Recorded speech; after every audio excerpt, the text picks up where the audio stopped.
because I noticed I like that you're wearing the Ford shirt. So, but I wasn't sure if you put that on thinking that maybe it would be video, or if you just you're wearing the Ford shirt if you want I wear a lot of Ford shirts, but I just got home about 15 minutes ago. Like I got home 7:45, and I was like running around. Oh well, thank you. I appreciate you rushing for me. I really appreciate that. No worries. Okay, so I'll count in. I'll do a visual. So.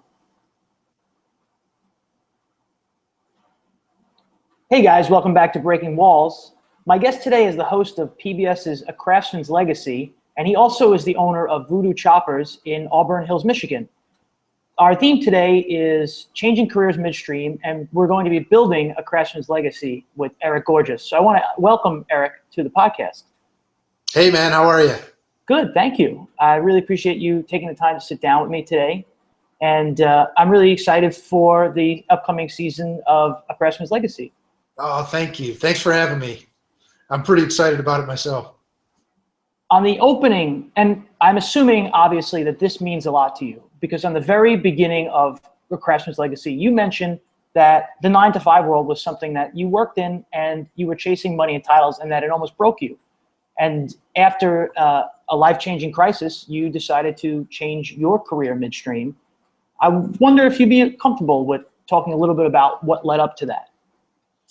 Oh, sure. Yeah.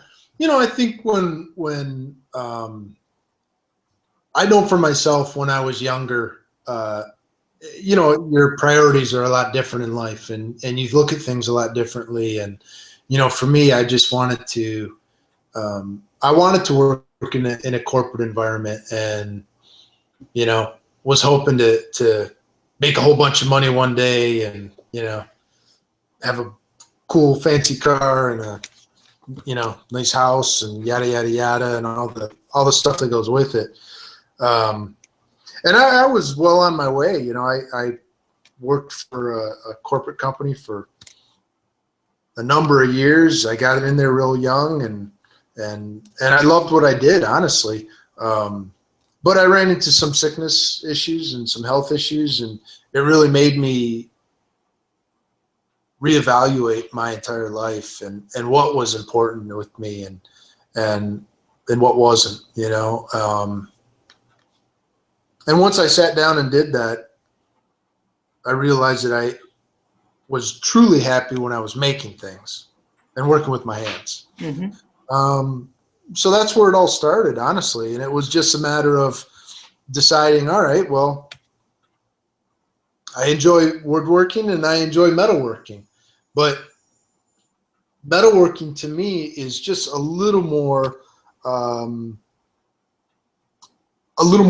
of a reach. Okay. I've always been a gearhead. I'm, born and raised in Detroit, love cars, motorcycles, anything with a motor on it. And, and that was just a real natural thing for me to pursue that. So that's how that all came about. Do you think also, like you're mentioning, you were a metalhead, a motorhead, you come from a family of woodworkers. Having that background, when you decided to leave, did you feel comfortable then? Because you said, well, I know my passions that I can fall back on and do something with. Was that something that, do you think maybe if you had come from a family of, let's say, I don't know, your dad was a lawyer, you would have felt more pressure to stay in that environment? Or was it so bad, the 9-to-5 world, for your health and mentality that you would have been like, no way, I'm out of here no matter what? Well, the interesting thing is that my grandfather was a master cabinet maker. Okay. My dad is a woodworker, but it's always been a hobby for his, for them. So he never made a living doing that. He's an entrepreneur, but he's always worked at office jobs. You know what I mean? Mm-hmm. Worked with a suit, so I saw that and I wanted to do that too. But to get to your question, yeah, it was scary, because I was leaving a huge corporation that I could have retired from easily. And, you leave that security, you leave your health insurance, you leave your paid vacation, you leave everything behind, right? And now you're walking into this world where, I didn't really have anything to go by. I didn't have any clients or customers. I didn't have any name recognition. I didn't have anything, so it's a leap of faith, but what I did do was I wanted to learn to become a metal shaper. I wanted to learn how to make anything out of sheet metal. And I took an apprenticeship with one of the best metal shapers in the States. And I worked with him for a couple of years. And that really gave me the knowledge and the ability to go after more work and start hanging a shingle type of thing, or hanging a sign and saying, hey, I'm open for business. And so I'm assuming that Ron Fournier, he's incredibly influential to you, and you're learning on-the-job training when you're an apprentice there. Is it, I'm assuming you're about 30 years old. A 30-year-old guy walks into a metal shop and says, can you bring me on as an apprentice? How is that received when you do that? Yeah, I was in my late 20s, when this all came about. So it wasn't too bad. I was reading anything I could find and talking to anybody I could find that understood metal shaping. And this was before it took off, before the TV shows and everything else. So, an English wheel was at that time still a machine that not a lot of people had heard of, or had seen. They just weren't really used that much anymore. And metal shaping in and of itself was very, very much a dying craft. So when I found Ron and discovered he was like right in my backyard, I started going there all the time. Right. I'd go there in the middle of the day. I'd go there at night. I'd go there whenever I had a chance. I would stop in there and say hi and talk to Ron and get to know the guys. And I did that for probably a year, Mm-hmm. And then eventually I walked in there one day and he said, hey, we've got a pretty big sized job coming up and I need to hire another apprentice. And he says, you know anybody? And that was it, and then a week later I started there. So can you talk to me about a lot of what you were just talking about prior to leaving your 9-to-5? A lot of it has to do with emotions. You're scared, you're scared to take that jump because of everything that you're giving up. Once you did it, what did it feel like? Were you still scared? Did it feel like a weight had been lifted off your shoulders? You had the free time to walk into a guy's metal shop and start talking to him. So in a way that had to feel great too, because you're not rolling out of bed at the crack of dawn to do the commuter's life. Well, the thing about making a decision like that is that, in my opinion and from my eyes, you can never look back. So once you make that decision and you said to yourself, you know what? I'm young, and if this doesn't work out, something will work out. I'll find a way. And then you don't look back at it anymore. And because everything changes. You go from having a life and a work life to just having a life. Your work life and your personal life merge, basically. You don't really have that separation anymore, especially in the beginning, because you're, so encompassed and engrossed in everything that you're doing, And for me, it was always about learning and becoming better at what I do. So it's always been fun. It's just, I never went to college. So for me, this was sort of like going to college. It's just every day I'm there. I'm always learning. And even now I learn every day. But I'm assuming also because it's your passion, it never feels quite like a job in the same way too, right? So you're learning, but it's what you love. A lot of people say that. And and there's some truth to that too. You know, it doesn't feel like a job, right?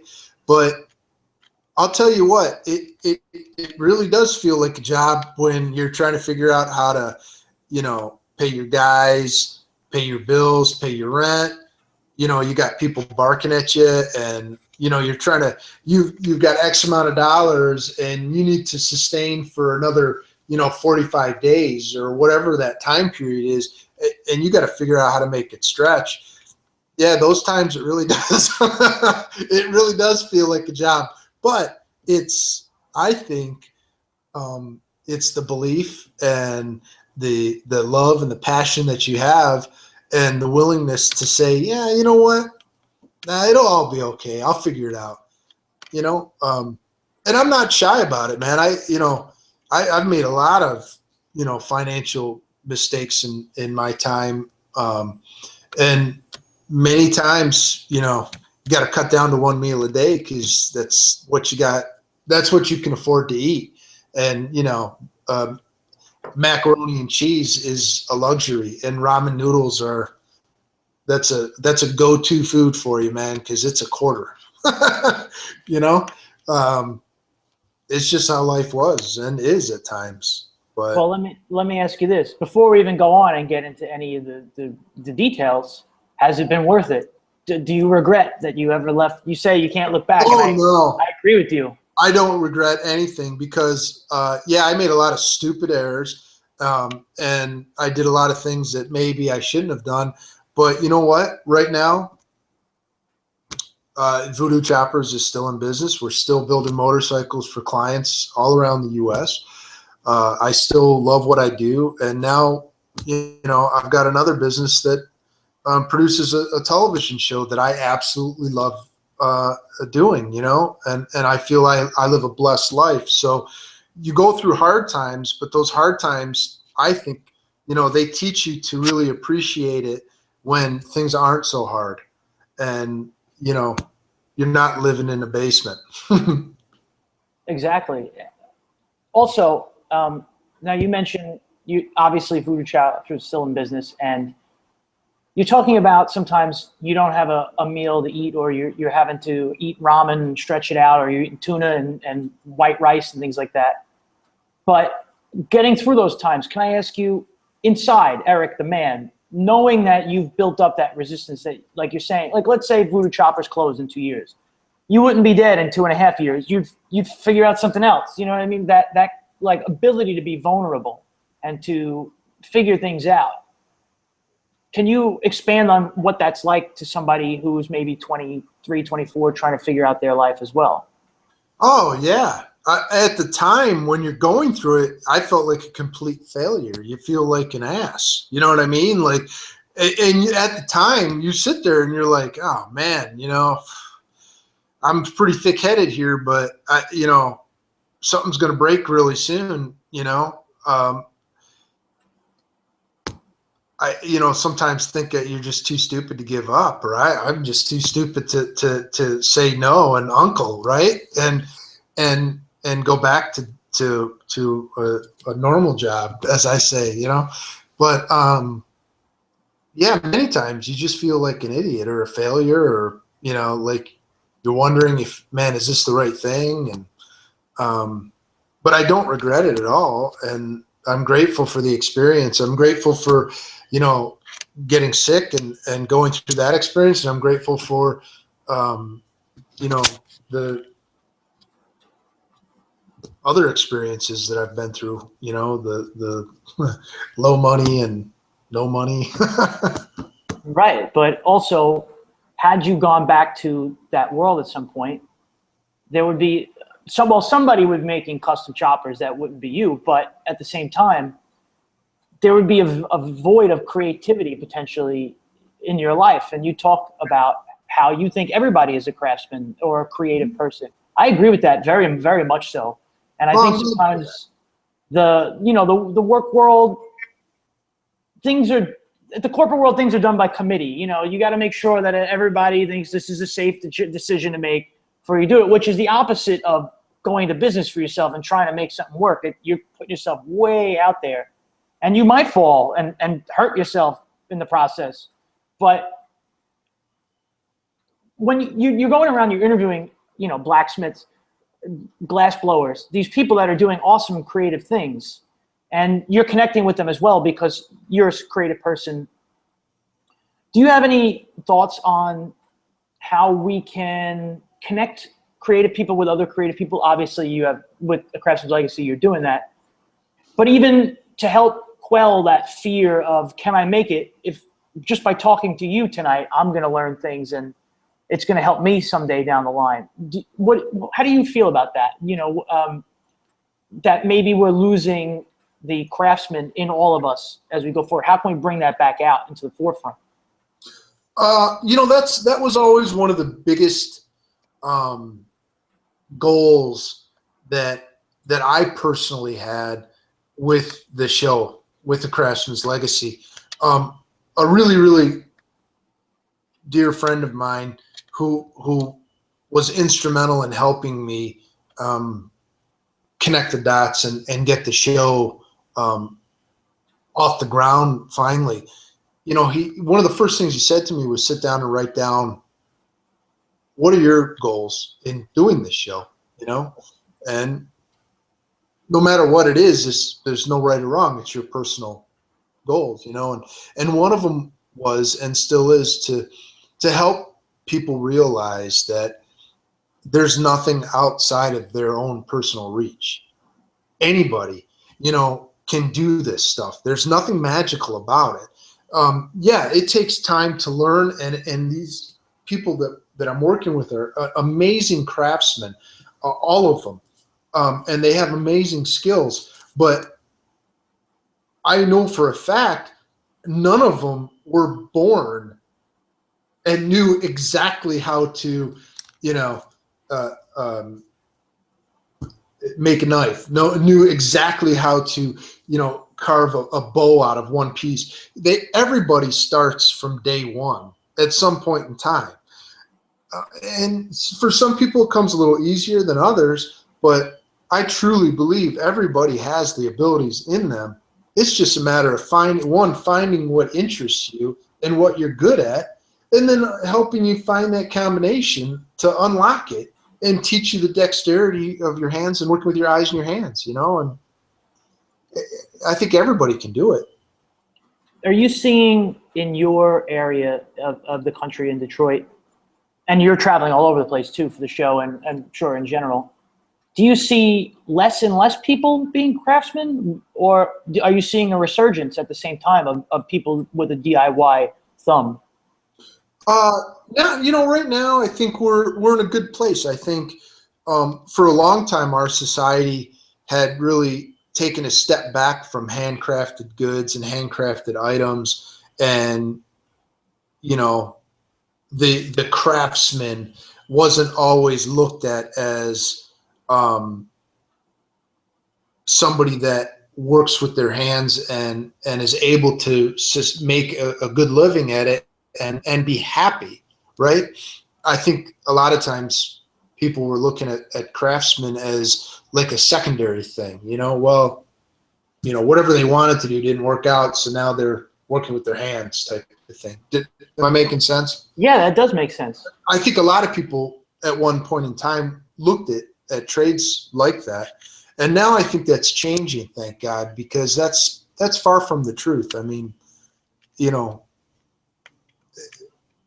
I'm really grateful that corporations are now trying to explain to everybody how their item is handcrafted, because it brings value, and consumers and people are starting to understand that things that are made with their hands bring value in many ways. Sometimes because you've got something that somebody else built with their bare hands, and that has a part of them in it. Yeah, absolutely. I don't know if I answered your question, man. No, you absolutely did. I actually recently, I read this article with Mike Rowe. He wrote the article actually, and he talked about how when he was in high school in the, I guess, late 1970s, there was a poster that said, work smarter, not harder. And the guy working smarter was like he had a college diploma in his hand, and the guy working harder was like a guy coming out of a coal mine. Yeah. But without tradesmen, somebody there needs to be a balance. There's going to be people who need to file paperwork in the world, and if somebody likes to do that, God bless them. But there's got to be somebody who can build something with their hands too, because who's going to program the machine to know how to even make a decent copy of a handmade thing if nobody knows how to make it? And that's what I'm trying to say, and Mike Rowe put it much more gracefully than I did, but there's that stereotype, I think, and a lot of people look at it and they think, oh, a craftsman is somebody that, they didn't go to college, they didn't do this, they didn't do that right, and they ended up here. And man, I'll tell you, I know a whole bunch of people that have really, really, decorative papers from colleges on their walls, and they are the dumbest people I've ever met. And I can barely hold a conversation with them because, it's just like, dude, you're just a complete dumbass. I don't know how you got through school, but you're boring as hell. And I don't know, man. It's different strokes for different folks, but it's all about knowledge and being true to yourself, Yeah, absolutely. You mentioned obviously that you had a 9-to-5 job at one point, and that you walked away from guaranteed money. You could potentially make more at Voodoo Choppers in a given year than you could have at a given year at your 9-to-5, prorated to today's salaries. But how important do you think it is for people to forsake money for doing something they want? I was having a conversation with somebody today, and I was just talking to them, asking them about their interests. And one of the things they said to me was to get a good paying job. But and this was just a conversation. It had nothing. And I kept saying, but what do you really want? What do you really? Because at the end of the day, it's got to have some passion backing it. You make good money working your rear end off at Voodoo Choppers, but I think most of the reason why that is the case is because you're doing something that you love. Well, I think the term is good money, right? And what's good money to you and what you need to live happily, it is going to be completely different for me and for everybody. And that's really the question you have to answer. It's not, are you going to make $100,000 or $50,000 or $10,000 a year doing this? It's what do you want out of life and what do you need out of life? And if what you need out of life, if you feel that you need a stack of money and a certain amount of money every year to do that, then that's one of your goals, and that's what you have to shoot for. Whether you're working with your hands or you're not, that's what's going to make you happy, or so you feel. One thing I learned very quickly is that I can live pretty happy without a whole lot of money. And over the years, you start getting rid of everything and giving stuff away and, shrinking things down a little bit. Right. Yeah. And I'm good with that, honestly. I think the less I have, the more I have, if that makes sense. The less crap I have around me, the happier I am, Sure. Now that doesn't hold true at the shop though, because, my shop is just full of tools and machinery and I can't get enough of it.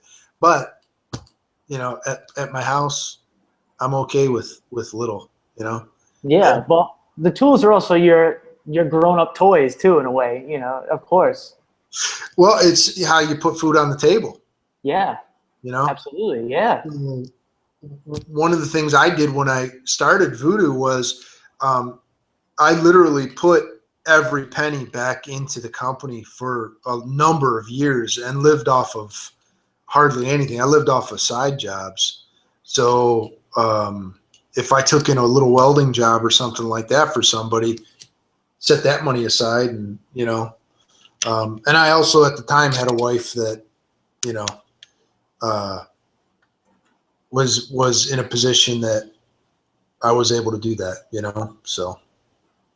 But that's one thing, I think sometimes towards that, I happened to last year, I'm from New York City. I left New York, and I was able to get rid of about 80% of what I owned. And when the day that I threw that first thing away, I had to get rid of it, and I couldn't believe I was doing it. And by the time that I threw the 80th percent away, I was happy I did. But also what you just said, you had a wife that could help you there. We have to rely on other people if we're going to, run our own business. It's not Eric versus the world. Like, if you're part of this world, you need this world.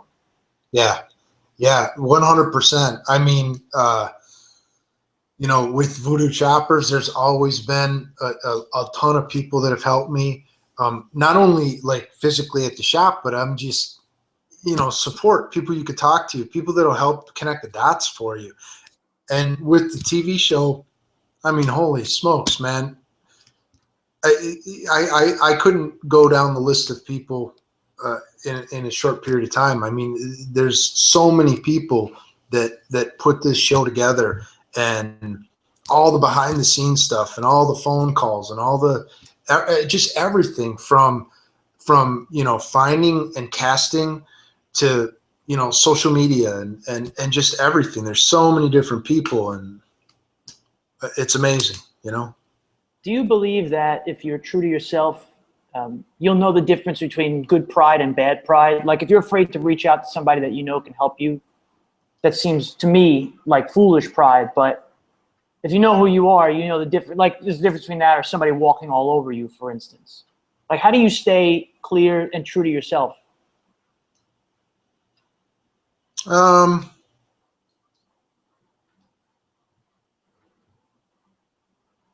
I guess I don't really know how any other way to live. I wouldn't want to live any other way. I don't lie. I don't steal. I try to do right by people. You know what I mean? I really, truly try to live in the manner that I would hope other people treat me. And that's really important to me, and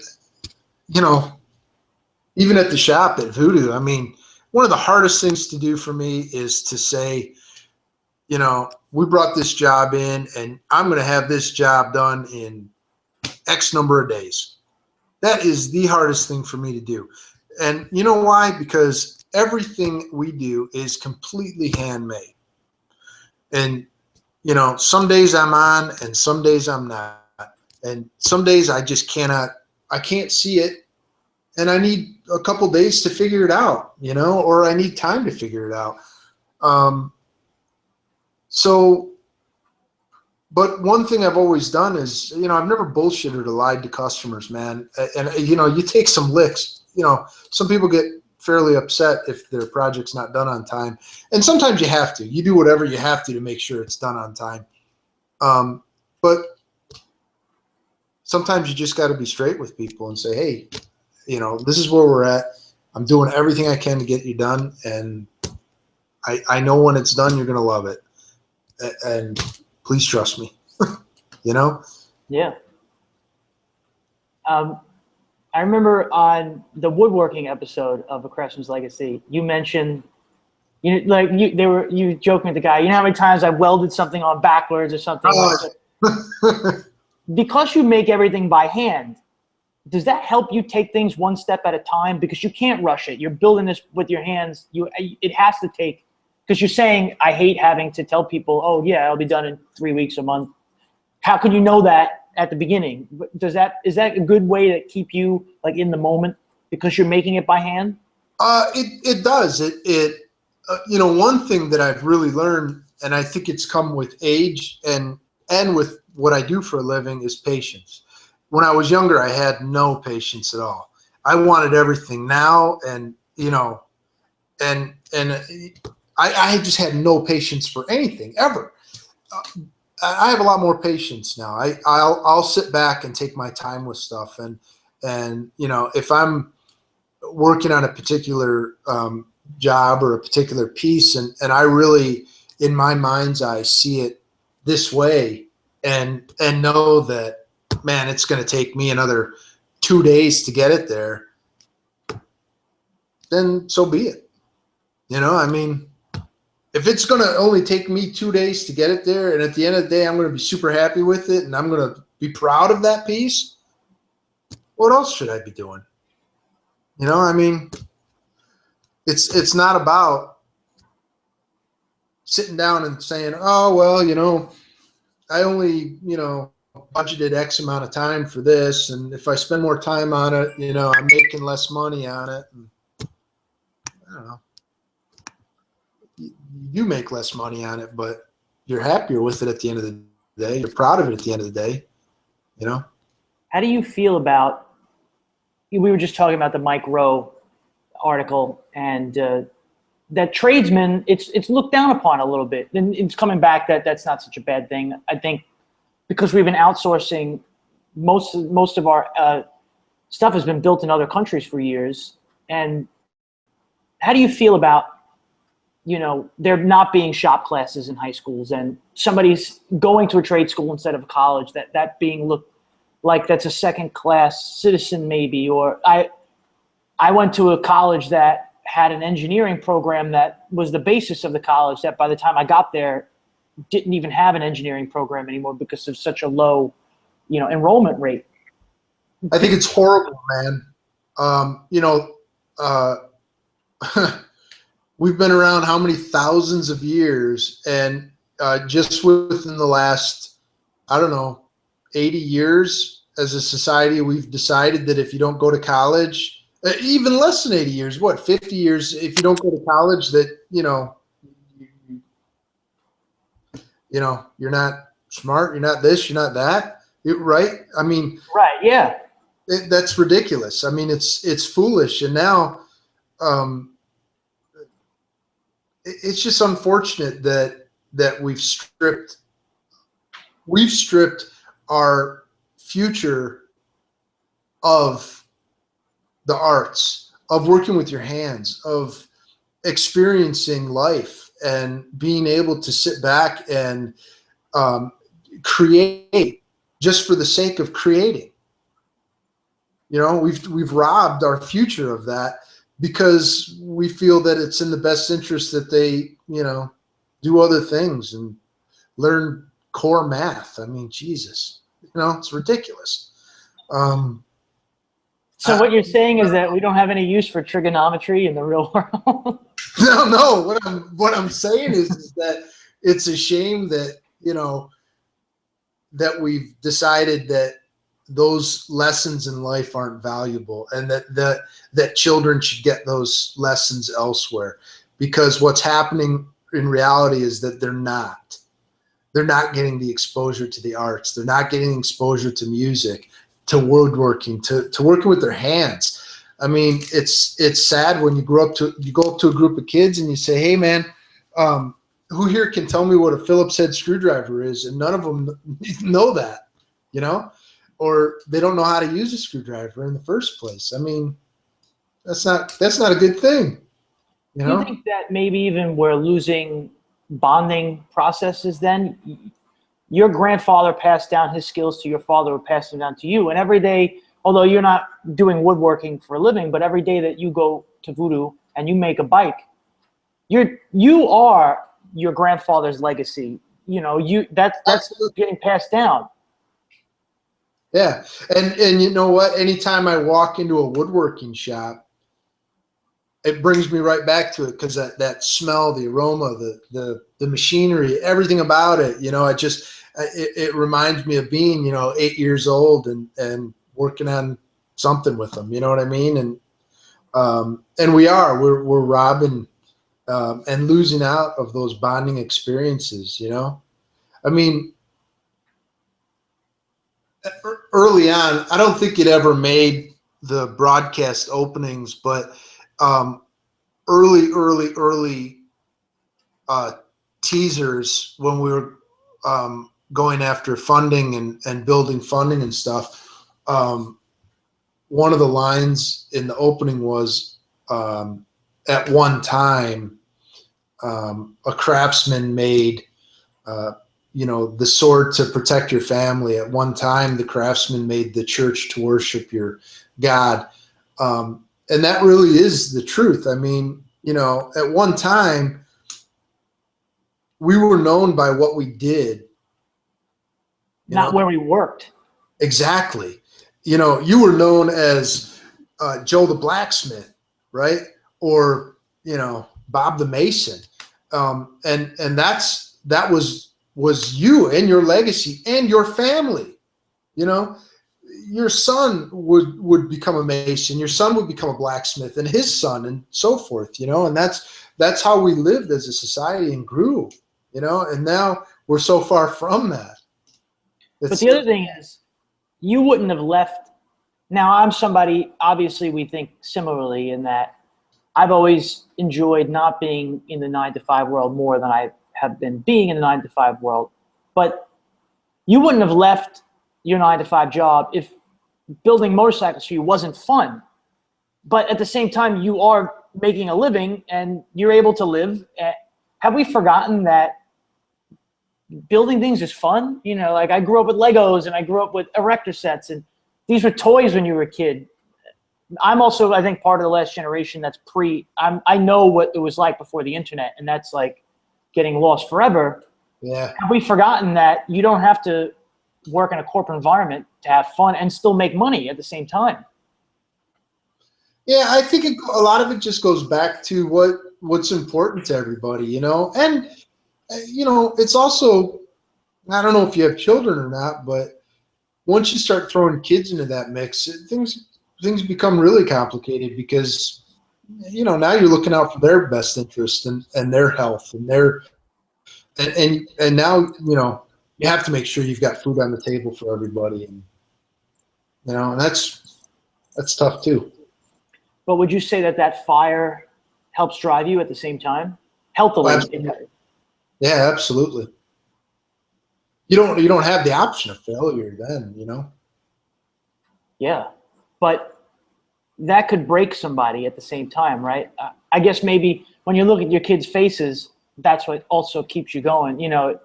It's another connection. This your wife, your kids, so you have a responsibility to them. But there's also that human-to-human connection that if you're just sitting in a cube all day, it can be a very lonely existence. But to be around people, to work with your hands, I feel like you must feel much more alive as a person. Personally, I do. One of the reasons I think that I like to work with my hands so much is because it, as strange as it sounds or goofy, it feeds my soul. No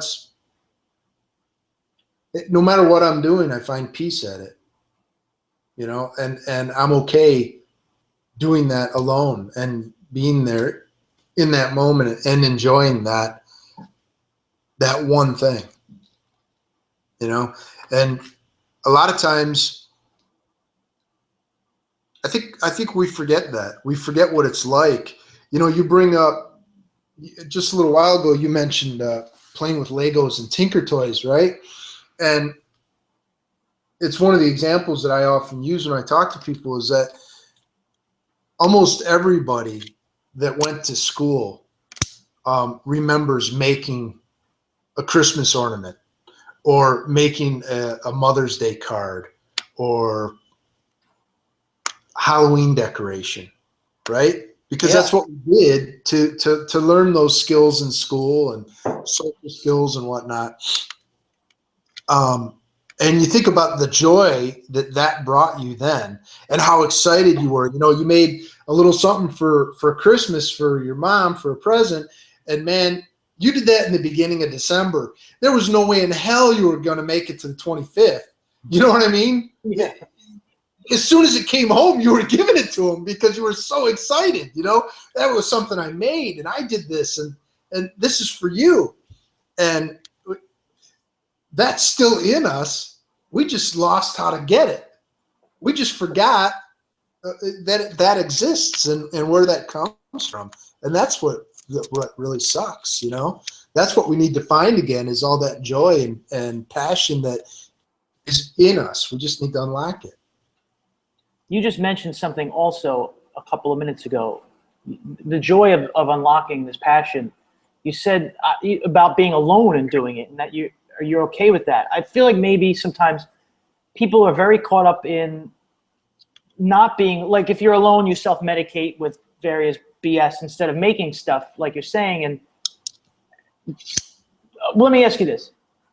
Now, we've talked philosophically about these kinds of things, but at some point you found yourself an apprentice and then you were going to launch your own business. What were the steps that you took at that point in time? Because I want people to, if they agree with the way we're thinking, but I also want them to understand that there are practical steps that you have to take in order to do this. What were the first steps that you took when you decided that you wanted to open up a shop? So I first started running the business out of my house, like so many people do. So which was good because it allowed me to, start developing that brand and that image. And you go through all that stuff and naming your company and registering your company and all the legal stuff that you have to do and the tax stuff you have to do and the licensing and all that jazz. But it also gives you time to get out there. You have low overhead, no overhead almost, you're able to work pretty much as much as you want because you're right there. There's no travel, there's good and bad about it, but I think it gives you the time to get things established for yourself and sort of figure out where you want to go and start building a customer base and things like that. And that was 16, 17 years ago that I started Voodoo. And I still have clients that I worked on in my garage back then, and they're still with me now. So, those things that you're doing then may not seem important, but they are, because that's the foundation for everything. How do you, when you're starting something like that, stay sane in the sense that that even on the back end of some great times, there might be some harder times again? How do you, I think sometimes what keeps people who want to start a business in their job is that it's safe. And even though today's world, jobs are becoming less safe anyway, so I feel like you have to be entrepreneurial, but that's my opinion. But how do you keep yourself sane in running a business where that hustle is there, and you, like you said, you keep your overhead as low as you can, and but what makes you be able to do it and keep yourself positive and go all the time? I'm better when I've got, I'm much better when I've got way too much stuff going on, and my days are overwhelming, and I've got to be somewhere by 8 a.m. and I've got to be somewhere at 8 p.m. and you're just booked up constantly. That's when I enjoy things, because that keeps me going. I don't like it when there's not enough going on. You know what I mean? Does self-doubt creep in, or the I think it does. I feel lazy. You know what I mean? And I almost feel like I'm not doing something. I should be doing more. But it's really hard for me. Really hard for me. Like when we're not shooting, my schedule opens up a ton when we're not shooting, and then all of a sudden I feel like I'm not, like, oh my gosh, I should be doing this or I should be doing that, and you start scrambling to find more projects, to put on your plate. But I don't know. Honestly, I don't think entrepreneurship is for everybody. To because me, there are bad times that are going to come, and they do suck. I don't think it's for everybody, because I don't think everybody would enjoy it. It's not, I don't know. Sometimes you'll meet somebody and they'll ask you what you do, and you tell them what you do, and they think if you own your own business, then man, oh man, you got to be, doing great, and that might be true for a lot of people, but it's far from the truth for most, I believe, Mm-hmm. And I think it is really hard, and it is really stressful, and it is sometimes real crappy decisions and sacrifice, But and you've been on both sides. A 2-year backlog of orders, eating ramen noodles. 2008 happens. Late 2008, there's an economic downturn.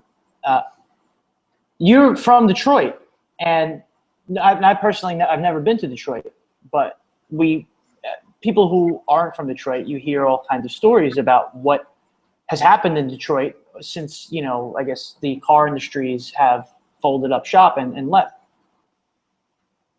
When you come from a place like that, does it make you tougher to see that and to know that you can survive it in tough times? And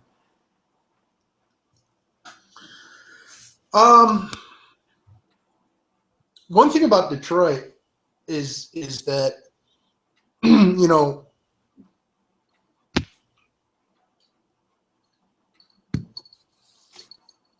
a lot rides on the auto industry.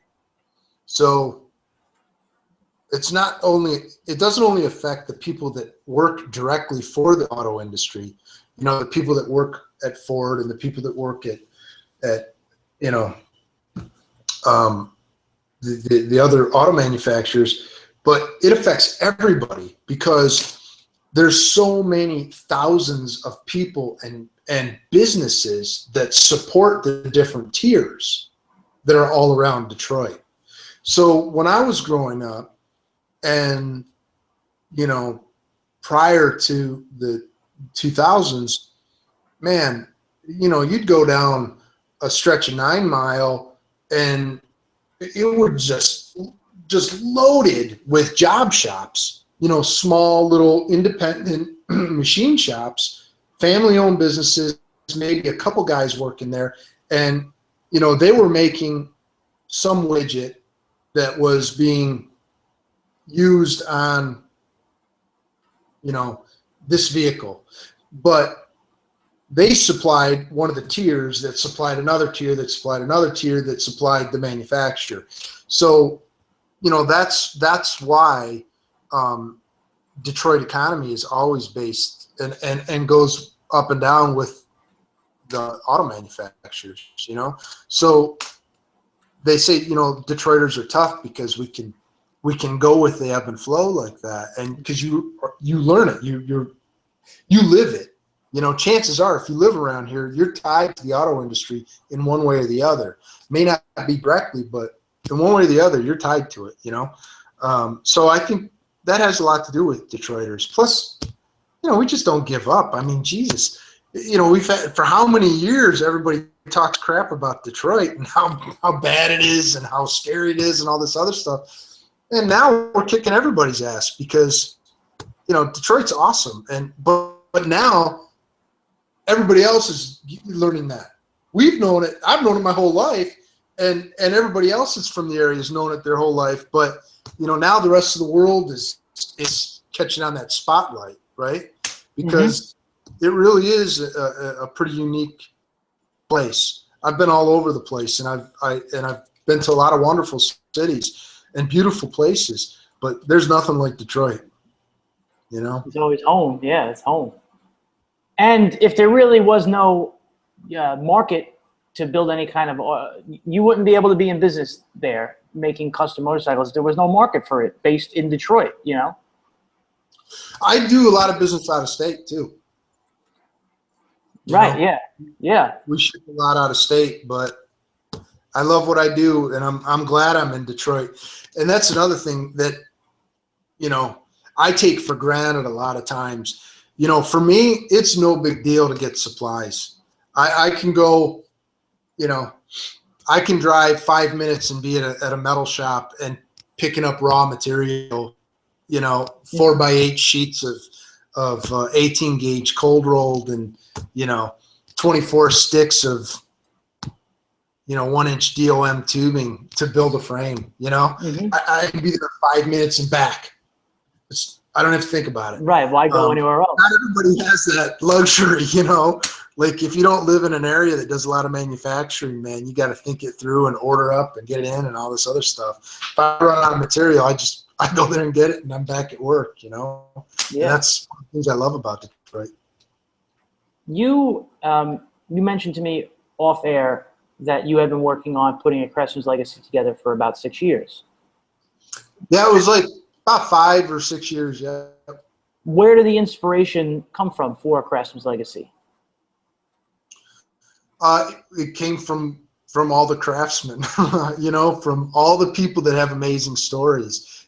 Because it sounds funny, but when I was traveling a lot with Voodoo and doing a lot of different bike shows and meeting a lot of people, I would not only meet other craftsmen, but I would meet people that wanted to get into the industry. And so a lot of people would ask, well, how do I want to build motorcycles for a living. How do I do it? I want to learn how to shape sheet metal for a living. How do I do it? Where do I go? Who do I talk to? So it was sort of a culmination of that, being exposed to so many different craftsmen, and then realizing that so many people are doing things that these skills are going to die, and society's not aware of the fact that there's somebody doing this. Right. I was at lunch earlier today with a gentleman, and we were talking a little bit about the show, and I told him that, you can go to a store and buy a wicker basket for, say, $5 and not think twice about it. But I know for a fact there's quite a few craftsmen that they're basket makers, and they make beautiful, extraordinary wicker baskets that are so elegant and so beautiful. But they're sort of getting, people don't think about that. They just, I'm going to go spend $5 and get this, and I'm happy with it. Well, what if you saw this over here that, John is making, and how beautiful it is? And you know what? It's $50, but it's going to last you a lifetime. Right. And that's something you can give to somebody else, and it's not going to fall apart. And you're helping him sustain his life, and so many good things come from that. So that's where the inspiration came from.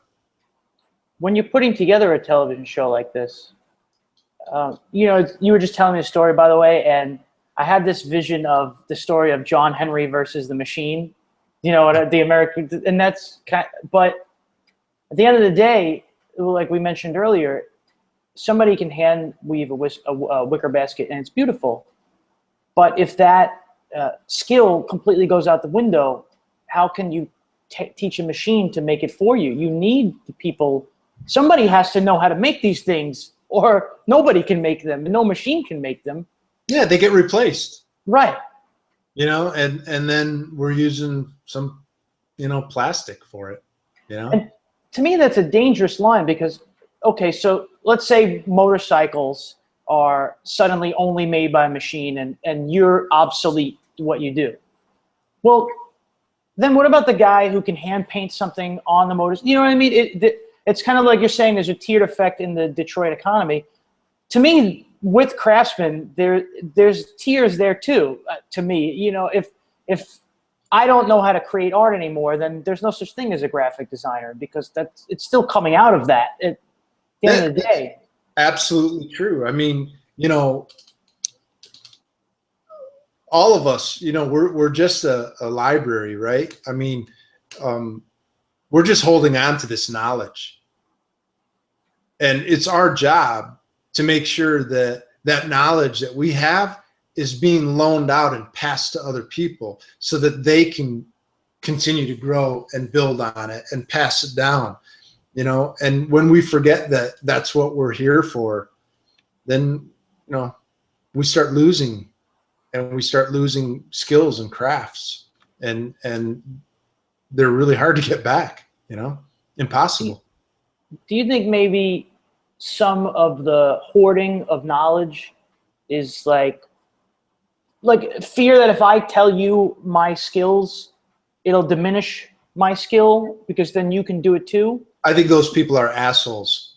Okay, good. Thank you. I'm glad you said that. Because, you know, it's not your knowledge to hoard to begin with. You know, you might be really good at what you're doing, and that's fantastic. But you know what? You're going to take that to the grave, and you're killing how many people that could be sharing and doing and building on that knowledge that you have. I mean, you know, it's just, that's selfish and idiotic. And I have no tolerance for people like that, because we've come across it in casting before, where people are reluctant because they feel they have some proprietary information that they don't want broadcast. And I'm like, dude, what you're doing is 1,000 years old. What is it that you think you have on this that can't be shared and has, you know, it's got to go to your grave? Right. You know, I got no patience for that, man. They're just blind. Well, and also, if you teach me how to make handmade motorcycles, it's like you're Ron's apprentice. If I teach you how to do my job, my goal is that you'll succeed me and be better at it. Right, because it's about the craft. That's right. Then I know I've done my job, and that I've handed that information on, and I've been you know, good at sharing that knowledge and helping somebody else expand their knowledge. That's what it's about, you know. The last thing I want to do is go to the grave with a whole bunch of information that I wasn't able to teach other people, man. That would suck. Right. I could not agree more. And I mean, you've got people that you say glassblower, a woodworker, a blacksmith. These are trades to me that the more people who can do something, the more value. Like if I know how to make custom bikes, like you're saying, that makes you have more value then, because we're like you said earlier, you know, some college educated people who are dumb as a rock. To me, we're all teachers. You teach your kids, you teach your, you know, we all pick up skills from each other. It's a constant learning experience in life. And one might say that, okay, I went to an art school that taught me various skills, and you build custom motorcycles. So we're doing two completely different things, but it's just, to me, the outlet is what's different, but the craft is the same. It's the passion. It's the passion. Yeah, exactly. And it comes out to me so much in you, as you're the host of A Craftsman's Legacy, and you're going around talking to these other craftsmen. That passion, I can see it all over your face in the shows, because it's great. It's like, it's exciting, you know. It's you know, like I said, man, it's a blessed life, because I get to meet all these amazing people and listen to these stories that are truly inspiring, and then I get to just, you know, work with them for a couple days, and I mean, it's awesome. It's a bomb. I get excited, you know, every time we do it, and it's all kinds of different things. You know, season 1, we stayed really, you know, fairly traditional, and we tried to stick with things that were very fundamental in building our world, our society. And in season 2, we've started to expand that a little bit. So we got into a food a little bit. We worked with a cheesemaker, started getting into working with textiles and things. So we did weaving, and we did quilting, and, you know, a lot more woodworking. And we started to expand this reach a little bit. And now we've got a cast for 13 that, you know, goes from a gentleman in his 20s up to a woman who's in her late 70s. So it's a really wide, you know, range and diverse group of people and topics. How does this happen then? We talked about the inception of the idea, of the inspiration to have a Craftsman's Legacy be a thing, and now it's a thing. You were working on it for like 5 years. So once you figured out, okay, this is what I think I want it to be, what'd you do next? Well, we, long story short, we started putting together what we thought the show could be, and then started pitching it. We were all really strong on the fact that PBS was the right home for the show. I had no interest in going anywhere else with it. And that's what we did. We went to PBS, and they really loved the idea and thought it would be great. And then we started talking to possible underwriters. Okay. And, you know, we got really, really, you know, Ford, we talked to Ford very early on, and they believed in us, and they are fantastic to work with. And they got behind it and, you know, see it for what it is, and see the value in it, and they've gotten fully behind it. So we've been very blessed with that, and they're a great company to work for, you know, or work with, I should say. So, and that's the cool thing about Ford, though, is that it's, you know, Ford's always been a company of innovation, and legacy and history to them is very important. And you see it today, you know, with everything. So I think that's where it all fits together with them. Did your experience with Voodoo Choppers come into play where, I mean, obviously it did, but specifically you said, you know, you had a pitch and you had to put the show together. You're used to putting yourself out there. That's how you, that's how you make a living. You put yourself out there every day.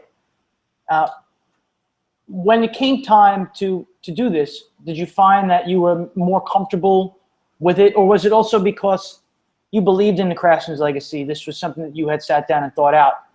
What did you felt at ease? I'm assuming, even though you just said we're going to keep pushing and this will work.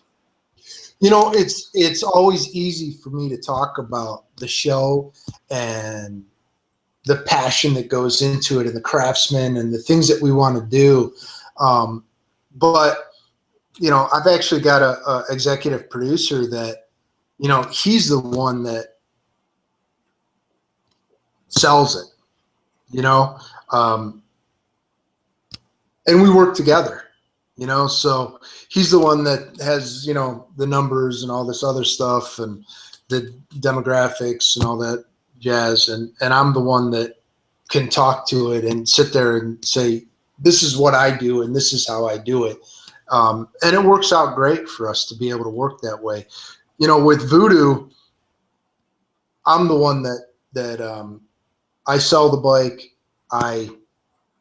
You know, and I tell people, I'm like, you know, try to sell $100,000 bike with hand gestures, because that's what I do, you know, or a $40,000 bike, you know, there's no drawings, there's no nothing. It's with talk, and you're saying, you know, this is what I do for a living, and these are pictures and all the other stuff, and this is what I'm going to do for you. But you know, you have to have some blind faith in the fact that you need to allow me to understand you and be able to build something that, you know, is just going to blow you away, you know?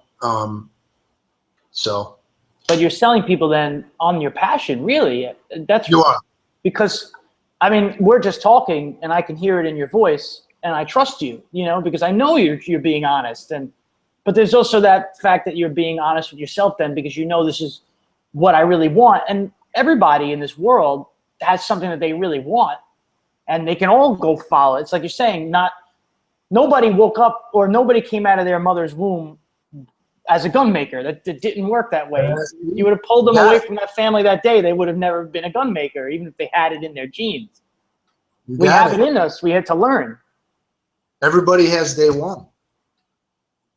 You just got to find that, and the passion is, I mean, that's what drives you, and that's what keeps you going. And, and I appreciate the fact that, you say you trust me from hearing me talk, but that's the God's truth. I mean, I'm not a heavy sales guy. I'm not a hard seller or closer guy. And I tell people straight up, I'm like, dude, I am not for everybody.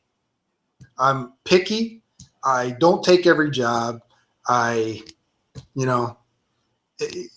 take my time with things. I don't rush things. If I'm not happy with it, I will start over again. It's how I do things. Right. But at the end of the day, they're getting everything that you had for that period of time. That's correct. Put into that bike, every fiber of who you are. That's correct. That's the trade-off. That's the payout. For them, there's trust involved with it, but you hopefully realize at the end of the project that what you got is something few people bring to the table. Sorry. No. My phone's serving. You said something that I really appreciate. You said everybody has day one. And I think sometimes that fear of failure or the fear of judgment is what's going to hold people back. But we have to remember that everybody's got day one somewhere. Then you'll have day two. And John Wilson talks about progressive perfection in the woodworking episode, where your best work today will be a little bit less than tomorrow, because tomorrow you'll have learned something from today. And if people aren't afraid of, like you mentioned earlier, everybody's ideal for what good money is different. And there's no such thing as best money. That doesn't exist anywhere. Like, there's no such thing as the best, because the best today is not the best tomorrow. So I think if people I love that bit of advice that everybody has day one, because then everybody will have day two. As long as you keep, you take little bites every day and you get better and better. You'll be better tomorrow. And that's the thing that, one of the things that drives me is I want to be better tomorrow than I am today. So the next gas tank that I make, I want it to be just a little bit better than the one I did previous to it. A little more symmetrical, a little more finessed, and whatever the case may be. That's what I strive for. Are you the kind of guy who, if you ever have a day or a moment where that you didn't quite push yourself to the point that you knew you could, are you the kind of person who, like, what the fuck? What was wrong with you're mad at yourself for not giving it that oomph that you could have? Get disappointed. Disappointed. Now, some people, though, that they're afraid to face that. They're afraid to look in the mirror and say to themselves, you could have pushed a little harder there. When you do push harder and you really make that bike that you love the way it turned out and you're proud of your work, what's the emotion behind that then? Even, for a guy who's hard on himself like you, when you do succeed, what's the emotion for you inside? Well, have you ever been afraid of doing something? Have you ever been afraid of heights? Of course, everybody has, of something. But, and then when you do that, overwhelming joy and there's relief, there's joy, there's, happiness there. You know what I mean? It just is, it's an amazing feeling that hopefully will drive you the next time that you get in that position. And I think it will, because like you were saying, when you have too much free time on your hands, it's not good. You like to be going and doing, even if it's to the point where you're. Yeah, I hate that, because it's like, I don't know. I just you feel like you're not doing enough. You're not working hard enough. You're being lazy, and I hate that feeling. It just, that feeling is not fun. No, I know exactly what you're talking about. And so in getting to talk to now 26 people in 2 seasons of A Craftsman's Legacy, you're learning things too along the way. And I'm trying to get into your head, and I'm thinking that you love the travel to get to go meet somebody, and the road life and that aspect of it. And you love to be able to talk to these people, and you're picking things up, and because you could see it all over the experience. It's broadcast for everybody. What were some of the things that, like some of your highs, your kernels that you loved from season 1 or season 2, if you can talk about a little of that?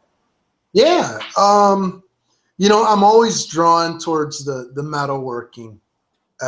You know, those shows are always fun for me because it's oftentimes close to my world, you know, so there's a bit of a comfort level there. But I also really like the things that I've never experienced because it's a totally different challenge for me.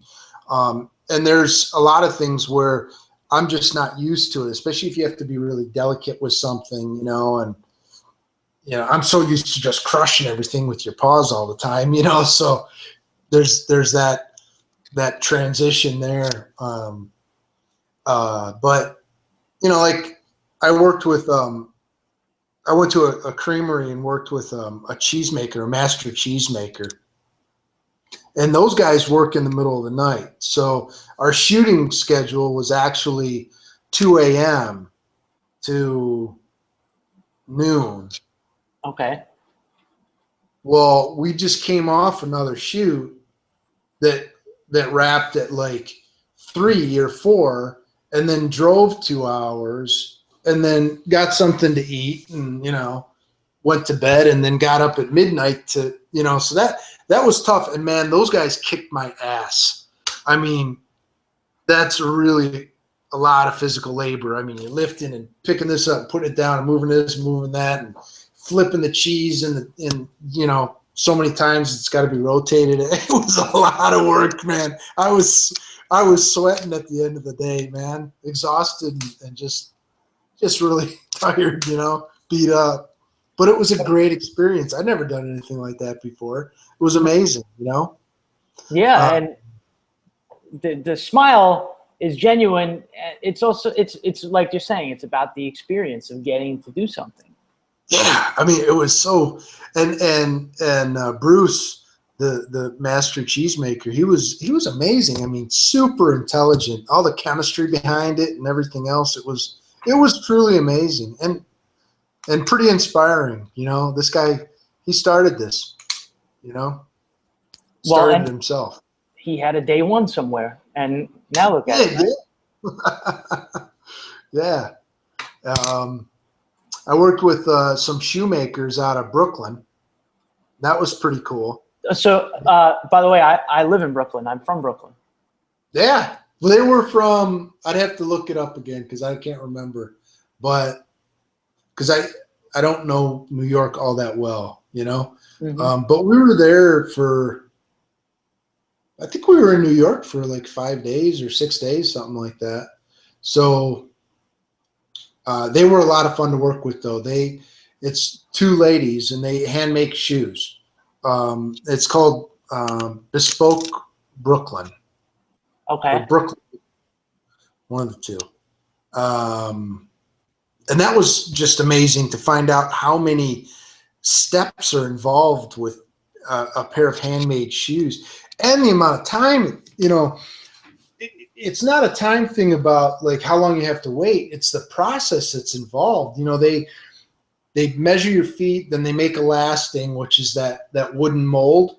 Mm-hmm. Then they make a pair for you to walk around with. And then once you're happy with that, they make the final pair that you actually ordered. So it was really amazing how many hours goes into a pair of handmade shoes, you know. And when you look at it that way, the cost is really, you know, they're expensive, but well worth it, you know. And it's going to pay for itself over time, again and again. Oh, they said that they feel like slippers.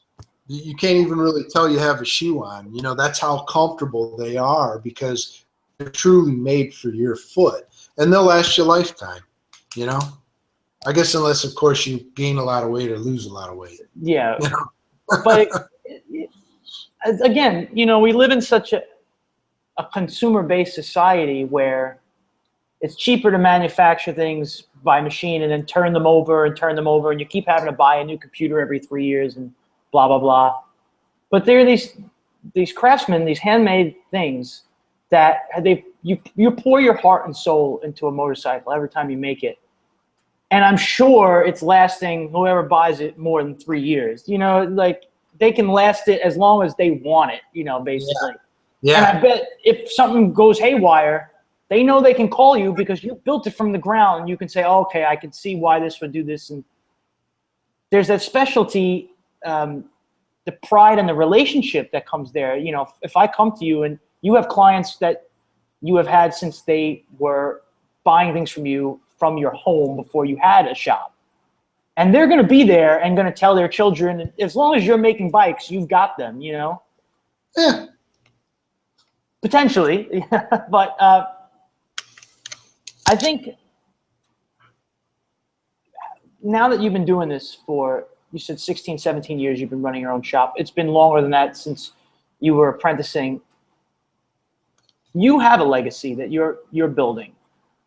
As you move forward, what do you want that to be? You know, what lessons would you want somebody like myself or anybody to learn from you that you can pass on to people as you advance yourself? I don't know. I think, you know, I think for me, I want my daughter to be happy and proud, you know, and think I did a good job. And I would hope that at the end of the day, she would look back and think that maybe, you know, maybe a couple people were inspired to, you know, go out and do something different with their lives, or maybe a couple people were inspired to work with their hands a little bit and make something or make a gift again, you know? Yeah. That would be cool for me. I'd be happy with that legacy, you know? I don't need that. But it's so interesting. That's such a simple but true and great legacy. And it's kind of like what you just said about you can live without a bunch of BS. You don't need that. It's like you remove the clutter, and what's there is the truth, you know, and it's so much simpler and nicer in a lot of ways. It's easier. You know what I mean? It's a lot easier. Yeah, it absolutely is. I think it's kind of like you blow the dust off the book, and then you know what it is. You know, how far down the road do you look? Are you somebody who, now you're building custom bikes from scratch, and you're doing all kinds of other things too? You have a shooting schedule that happens certain times of the year. Does that force you to take it one day at a time? Are you somebody who likes to plan things out? Do you have recommendations to people? You know, I don't know.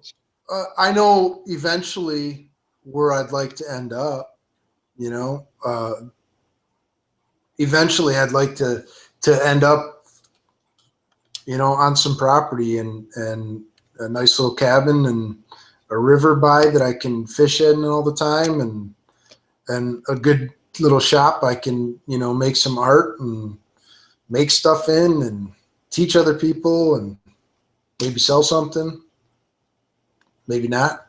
And I'm hoping we get to do the show for a long time, because there's a lot of great stories I'd like to tell, and a lot of amazing people that I'd like the world to meet. So I'm really hoping that I get to do this for a long time, because I truly love it.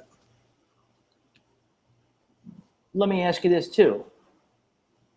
Because you're in business for yourself, obviously, is there no such thing as a typical week, or can you, at this point in your career and life, can you rely on certain things to say, like, oh, okay, I know that every Wednesday I'm going to go and do this, or is it really a lot of it by like flying by the seat of your pants?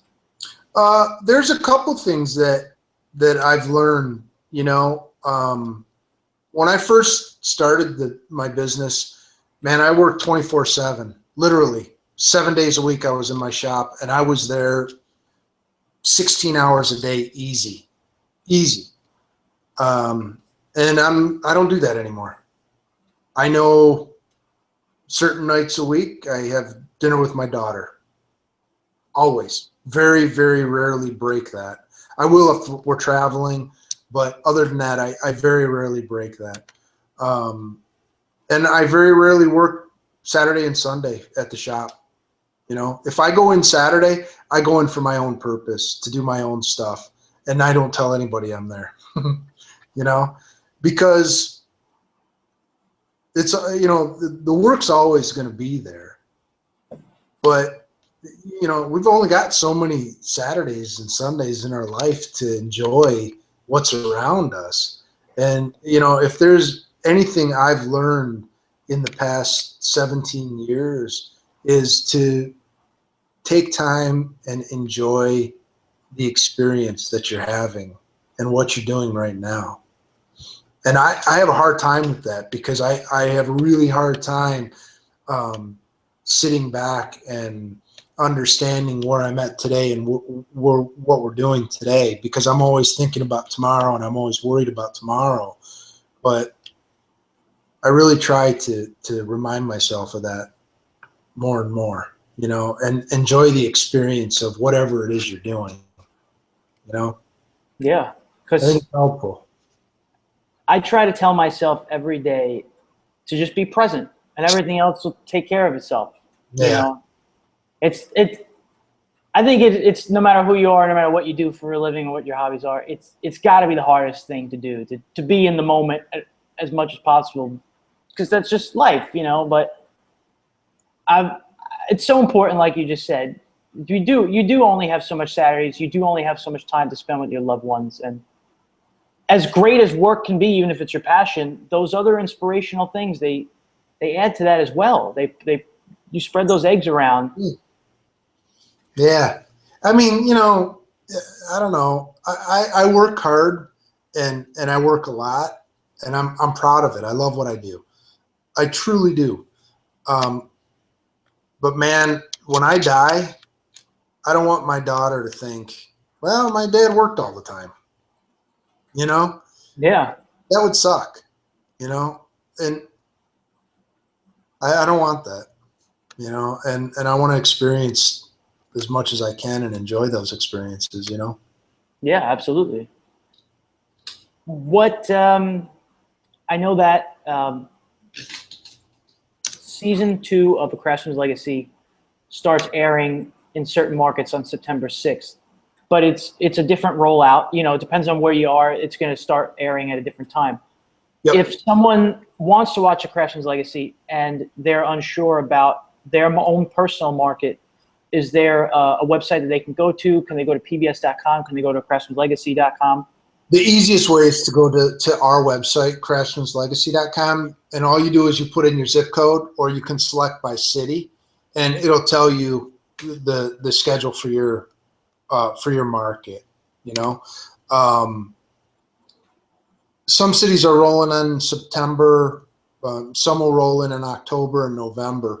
And last year we were in like 90% of the nation, and I think this year will hopefully be in that same coverage, if not more.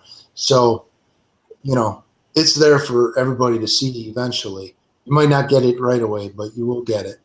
But one thing we're doing this year is we started the Legacy Society, which if you want to watch episodes online, you just have to go to our site and you join the Legacy Society. And we don't do anything with it. The biggest reason we do that is so you're not seeing somebody else's ads before our show runs, because Ford believed in us, and I want you to understand that. And I don't want you to see some other stupid ass ad before watching our show and watching that commitment Ford made to us. So that's the reason we do that. I've seen the new Ford spots that you did, and I mean, I've spent the last 8 years working in advertising, and I watched them, and I was like, these are fucking fantastic ads. I love them. It's not the Ford branding is not overpowering to the point where it's so obvious. It feels like life, and you just happen to be a Ford brand ambassador, which you are. So people should definitely go to the YouTube channel also and check those out because they're fantastic. And yeah, we did a series of 6 spots for Ford, and 5 of them are up right now. And they're so cool. They're very, it is about the truck because that's what we're doing. We're using the truck, but the spots are really cool, and all the little details of the truck and stuff. And I don't think it really is jamming it down anybody's throat. It's just, no, not at all. It's a cool truck. It's the best thing, the best truck I've ever owned, So, and we've got shop tips that are going to start rolling out. So every Craftsman we did this year did a shop tip for us. So we got 13 shop tips that are going to roll out. We got episode teasers for all 13. Those are going to start rolling out soon. Got a lot of cool stuff going on. And so if people sign up on craftsmanslegacy.com, let's say that they're in a market where it doesn't air until October 1st. Can they see season 2, episode 1 as soon as it starts to air? No, I won't release that until December. Okay. But they can see all of season 1 as well if they missed it. See all season 1 right now, and season 2 will start streaming online in December. Is there anything that you felt I should have covered and did not cover? Anything that you'd like to add? Anything that you want to plug? Not really. It was a great interview, dude. Thank you. Well, I had a lot of fun. I'm going to tell people, and I'll say this on Prologue, but I can't spell to save my life, and it's craftsmanslegacy.com. Yeah. And I'll be sure to include all those links in the in the information so people can click right through. But I want to thank you for sitting down and talking to me. It's always great. We've never met. This is the first time we've ever spoken, and you're talking to me about your legacy in your life, and we want to have self-validation. We want to do things for ourselves, and I think it's always important. And I hope that if people listen to this, and they will, I think. You help people move forward today, and I appreciate that so much. I want to thank you for doing that just by telling your story. Oh, well, I hope so, man. I mean, everybody's got a story to tell. Everybody's got a book in them, right? And I'm grateful for the opportunity to tell mine, because hopefully it'll help one person. I think it definitely will. Thank you. All right, buddy.